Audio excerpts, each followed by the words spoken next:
Hi, I'm Rillo at Silverlens. Currently at the gallery is a show by Corinne de San Jose entitled Little Blue Window. The medium she used for the pieces in the show is an alternative photographic process called cyanotypes. The process, discovered by an astronomer in 1842, works on the same basis as a photogram or a contact print, where light-sensitive emulsion is applied to a porous substrate. Here, Corinne uses watercolor paper.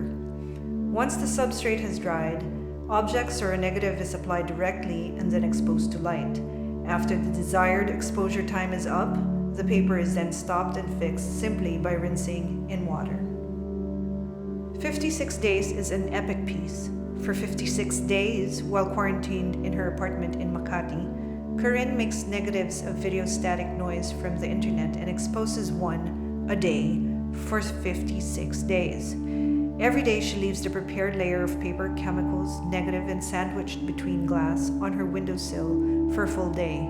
As it sits, the little light that enters her apartment through her window imprints noise ever so slowly and quietly.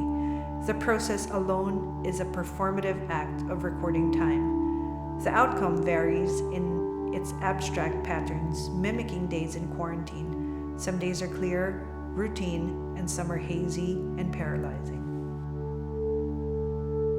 Purposely, each sheet is mounted individually and painstakingly aligned to each other, as we do of days spent watching our lives slow down interminably.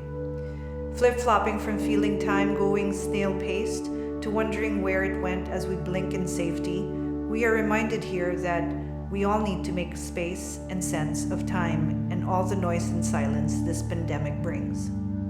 56 Days is a journal of time, acting like markings on a jail cell wall of days passing and perhaps towards a point in time of freedom. There is an obscure gallery I like to visit at the Met in New York that show contemporary photography. Corinne de San Jose's 56 Days reminded me of the works by Christian Marclay in a show I saw about 8 years ago or so.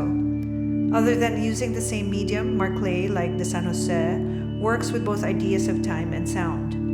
In the works, he is engaging our complicated relationship to outmoded technologies, using unraveled cassette tapes to create Twombly-like strokes on print. Marclay presents a poetic eulogy to both archaic mediums, the cassette of the 70s and the cyanotypes of the mid-1800s. And similarly, Corinne de San Jose embraces cyanotypes' reproductive properties as caveman drawings, jail cell markings, or even headstone rubbings of time in quarantine. Memento mori.